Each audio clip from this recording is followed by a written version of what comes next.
The First Testament of Arcanus and Veritas. Symphonie numéro 1. Segment sinfonique. D. Tema del segmento: alzarsi, get up. Tonica principale del capitolo: Fa F. Progressione musicale principale del capitolo: ciclo diminuito cromatico minore. Suite sinfonico D. 2. Fantasia, andante sostenuto e curioso, le parole di nessuno, L. Muri contro la libertà. Compositional form, Chapter Flat 6, Descending. Traditional form, Chapter 5, Sun Stand Still. As the dark veil of the previous vision lifted, Samuel found himself standing on a dusty road, the ancient walls of Jericho towering before him. The sun beat down upon the land, and the air was thick with the scent of olive trees and the distant bleating of goats. Where am I? Samuel asked, his voice barely above a whisper as he took in the unfamiliar surroundings. Welcome to ancient Jericho, Samuel. A familiar voice replied. Samuel turned to see Arcanus and Veritas standing beside him, their robes fluttering in the warm breeze. Arcanus continued. In this reality, what is said becomes what occurs, but the laws of causality remain unchanged. Words have power here, but actions still have consequences. As he spoke, a distant shout rang out across the land. Stand still. The voice was filled with authorita echoing off the walls of Jericho. Now Veritas, dressed as a heavenly spirit, appeared to be hearing the eternal spirit whisper in his ear, providing him instruction. After hearing the invisible spirit's instruction, and with a very large grin, Veritas shook his head comically in the affirmative, spat in his hands, rubbed them together, and then pulled on a very large lever labeled Cosmic Emergency Brake, penalty for use without reasonable and sufficient cause, fine, up to 30 pieces of silver. As he pulled the lever, a comically loud sound of the Earth's internal gears halting, echoing throughout the whole of the Earth.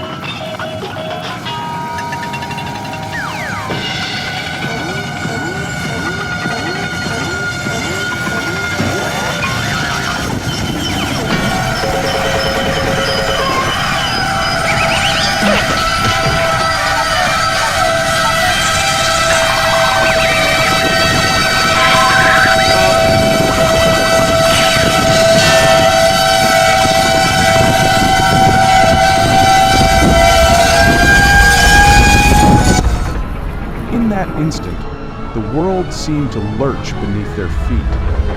The sun, which had been climbing steadily in the sky, suddenly ceased its movement. It hung motionless, casting an eerie, unnatural light across the landscape. The Earth, still spinning at over 1,000 miles per hour, shuddered due to the cosmic emergency brake having been engaged. The ground heaved and buckled, and the walls of Jericho began to crack and crumble. Samuel, Arcanus, and Veritas found themselves thrown to the ground, the earth beneath them convulsing violently. The air was filled with the sound of screams and the thunderous roar of collapsing buildings. The quake itself, the longest ever in the history of the earth, lasted for what Samuel felt was an eternity. For even Arcanus and Veritas found themselves staring at their wrist abacuses, attempting to calculate how long the quake lasted. But to no avail, as the quake would constantly reset them. The quake itself lasted so long the magical spirits became bored, yet any attempt to quell their boredom with card or board games and magic tricks was futile. As the initial quake subsided, Samuel struggled to his feet. What's happening? He cried, his voice trembling. Arcanus, his face grim, replied, The consequences of defying the natural order. Ironically of biblical proportions. But don't worry, shenanigans are considered. Reasonable and sufficient cause. With the Earth's rotation halted, everything is in chaos. This one event will change the course of history, all to win a single battle. The aftershocks of that one quake will continue to our best guess for many decades. The trio watched as tsunamis, born from the sudden cessation of the Earth's spin, raced across the oceans, engulfing coastal cities. Towering waves, some reaching heights of hundreds of feet, crashed into the shores, sweeping away everything in their path. The roar of the churning water was deafening, a symphony of destruction that echoed across the globe. Landslides and avalanches reshaped mountains, entire hillsides collapsing as the Earth's crust shifted and buckled. Then Arcanus laughed as he said, So much for never destroying the Earth in a flood again. But I guess it's not the same thing if it starts with an earthquake. Boulders the size of houses tumbled down slopes, crushing everything in their wake, while crevasses opened, swallowing whole villages. Supersonic winds scoured the landscape, uprooting ancient forests and turning them into deadly projectiles. The air was filled with the crack and splinter of wood as trees were ripped from the ground, their branches whipping through the air like giant flailing limbs. On the sun-facing side of the Earth, temperatures soared, igniting wildfires that turned vast swaths of land to ash. The heat was unbearable, the air shimmering with the intensity of the unrelenting sun. Plants withered and died, their leaves curling and blackening as the moisture was sucked from them. The dark side plunged into a frigid, seemingly endless night, frost creeping across the ground like a hungry beast. Temperatures plummeted, and the air grew so cold that each breath was a painful, icy knife in the lungs. Lakes and rivers froze solid, entombing the life within them in a glittering, frozen prison. In the days that followed, as the sun remained fixed in the sky, crops withered and died, unable to survive the constant, scorching heat. Fields that had once been lush and green turned to dusty, barren wastelands. The cries of the starving filled the air as food supplies dwindled, and the streets were littered with the bodies of those who had succumbed to hunger and thirst.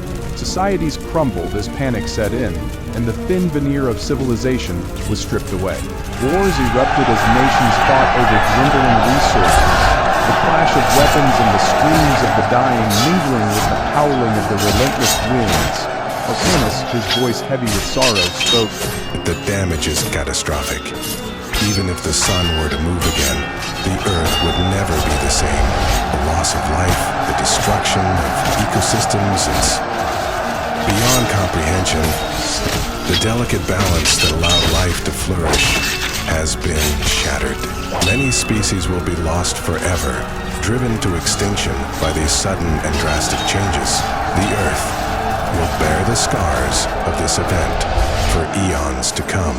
Then Arcanus added, with a giggle, But hey, I guess the Eternal Spirit sees all this damage as collateral damage. After all, it is war, and all's fair in love and war? Am I right? If you think this is bad, you should see what happens to the Earth when the moon was supposedly split into two halves. But to be fair, this was done by the same God that apparently could grow vegetation before the sun was even created. Samuel did a double take hearing of these ideas and said, Wait, really, why don't I remember learning this? Arcanus replied. These are not the most convenient verses to linger on. Samuel, his heart heavy with the weight of understanding, looked to his companions. If this had truly happened, if the sun had stood still, would we even be here today? Would humanity have survived such a cataclysm? Arcanus met Samuel's gaze, his eyes filled with a deep, ancient sadness. It's impossible to say for certain, but the odds would have been against us. An event of this magnitude would have pushed life, not just human life, to the very brink of existence. Even if some had survived, the world would be a very different place, and our history would be one of struggle and hardship beyond anything we've ever known. As the vision began to fade, the sun slowly creeping across the sky once more, Samuel considered the power of words, the importance of understanding, and the devastating consequences of ignoring the immutable laws that governed their world. For if such an event had truly come to pass, the world as he knew it might not exist at all, and the story of humanity could have been cut short before it had even begun.